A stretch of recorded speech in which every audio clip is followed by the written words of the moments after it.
मग आता जसं टेक्नॉलॉजीबद्दल बोलतोय आपण तर किंवा ऑथेंटिकेशन हा एक मोठा पार्ट आहे, त्याचबरोबर ए आय आत्ता म्हणजे खूप दंगा चाललाय, खूप म्हणतायत की आर्टिस्ट भवितव्य अवघड आहे वगैरे वगैरे वगैरे वगैरे. सो तुमचा ए आय बद्दल काय, कसं बघताय ए आय कडं?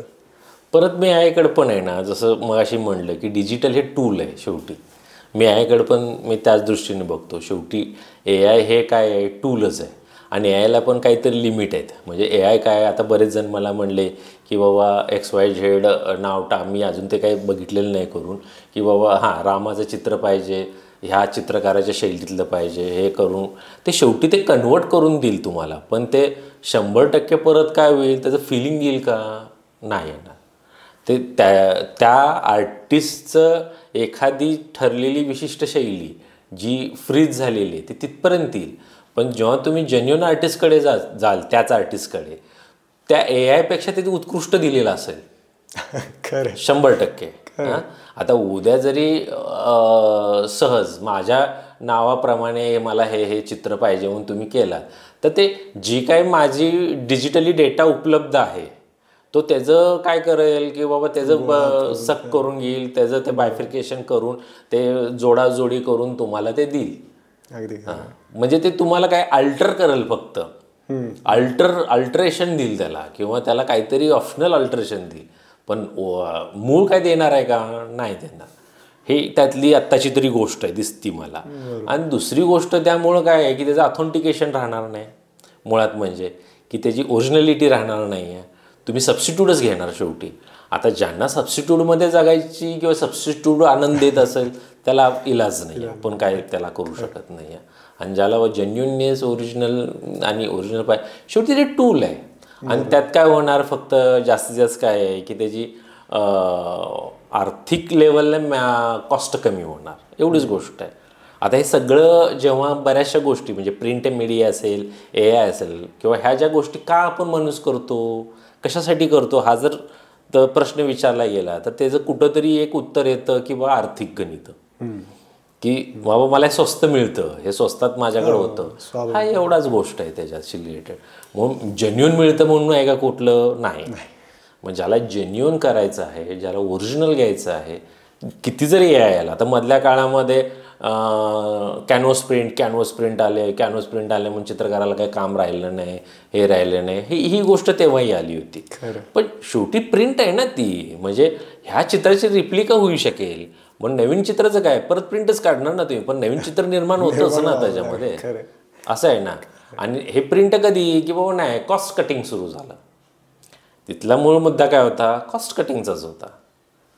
ती तशी गोष्ट आहे. आणि ते काय जसजसं तंत्रज्ञान येईल, ए आय येईल, ए आयच्या पुढच्या गोष्टी येतील, त्याच्या पुढच्या गोष्टी येतील, पण शेवटी काय आहे की त्या थोड्या काळासाठी येणार जाणार हा काळ येत राहणार. त्यातनं काहीतरी नवीन चांगलंही उद्भवेल, नवीन चांगल्या गोष्टी. मी तर उलट यायला ह्याच्याने बघतो की ते एवढं फाईन करून देतं किंवा पॉलिश करून देतं, किंवा ठीक आहे हे ह्यानी एवढं पॉलिश केलं, मग ह्याच्या अजून वेगळं आपण काय करू शकतो. ही गोष्ट माझ्यासाठी चॅलेंजिंग पण आहे ना ॲज अ आर्टिस्ट म्हणून. वेगळा विचार उलट मला अजून मांडता येईल किंवा हे तर येतेच, ह्याच्यापेक्षा आता वेगळा मला करायला पाहिजे. म्हणजे हे उलट माझ्यासाठी चॅलेंजिंग आहे. माझ्या क्रिएटरला नवीन क्रिएट करायची संधी आहे, त्याप्रमाणे मग मी ते क्रिएट करेन उलट.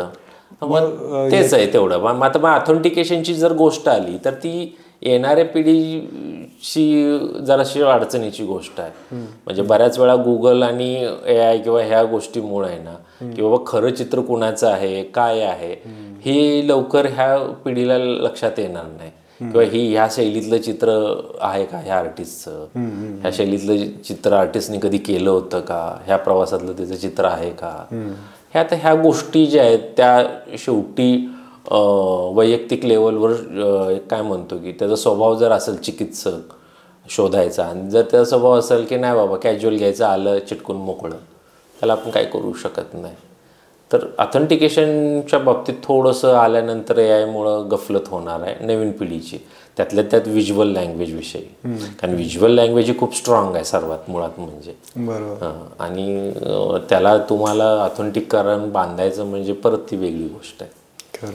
आता म्हणजे बरेचसे मी मधल्या काळात ए आयमध्ये बघितले, काही कॅलेंडर्स असतील किंवा काय असतील ते मॉकअप करून बरेच आलेले होते. आणि एका ठिकाणी मी ज्या ज्युरीला पण गेलो होतो तिथेही तसंच एकाच आर्टिस्टचं चित्र होतं, ते मॉकअप करून आणलं होतं, ते दुसऱ्या आर्टिस्टच्या नावात ठेवत लागलं. मग त्याला विचारलं, त्याला बाबा हे असं कसं काय, हे त्याच आर्टिस्ट? हो म्हणला, गुगलने दाखवलं आहे, त्यांनी माझ्यासमोर सर्च करून दाखवलं.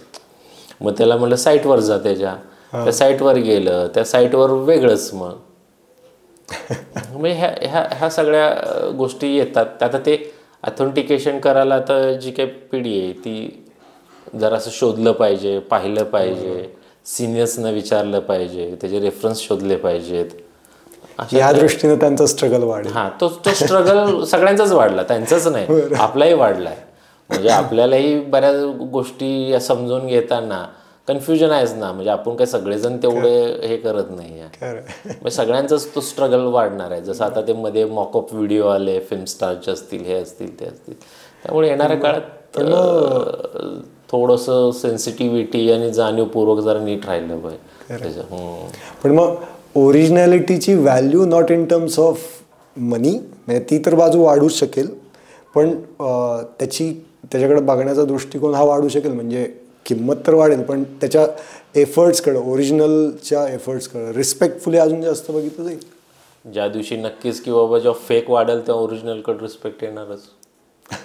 जेव्हा जाणवल लोकांना की बाबा ही गोष्ट फेक आहे, ह्या गोष्टीमध्ये काही ऑथेंटिकेशन नाही आहे, तेव्हा ऑथेंटिक गोष्टी शेवटी निगेटिव्ह पॉझिटिव्ह बाजू आहे ना ही. म्हणजे एखादी गोष्ट जर निगेटिव्ह होत गेली की दुसरी गोष्ट पॉझिटिव्हकडे येणारच. ऑब्वियसली तसं होणारच. आता जर समजा की एखादी पिढी खूप डिजिटलायझेशनवरच काम करत राहिली, त्यांना जर सरफेसवर काम करायला नाही मिळाले, आणि जेव्हा मग सरफेसची कामं येतील आणि तेव्हा मग सरफेस आर्टिस्टला शोधावं लागेल सरफेस कामाला, तिथं डिजिटल उपयोगाचा नाही होणार. त्यामुळं मग तो त्या काळाचा त्या वेळेची ती गोष्ट आहे. शेवटी एक गोष्ट जशी आहे की ओरिजिनलच. म्हणजे गुलाबाचं कागदी फूल किती जरी चांगलं आपण केलं, गुलाबाचं कापडी फूल किती जरी चांगलं केलं, किती जरी त्याच्यावर सेंट मारले, शेवटी निसर्गातला आलेल्या गुलाबाची सेन्सिटिव्हिटी त्याला येणारच नाही ना. अगदी खरं. असं आहे ते. जरी आपण दिसायला घरात छान दिसतं, बंगलोत ते सुकत नाही, विकत नाही, ॲज अ डेको म्हणूनच त्याचा यूज होणार, असं होणार ते. मग तसंच होणार आहे की म्हणजे जशी काही जी चित्र येतील प्रिंट मीडिया किंवा हे ते ॲज अ डेकोच म्हणून येणार ती सगळी. त्याच्यामध्ये हेच नसणार ना की सेन्सिटिव्हिटी असेल किंवा त्यातली अनुभूती जी असेल ती जर नसेल तर त्या ॲज अ डेकोमध्ये जाणार ते.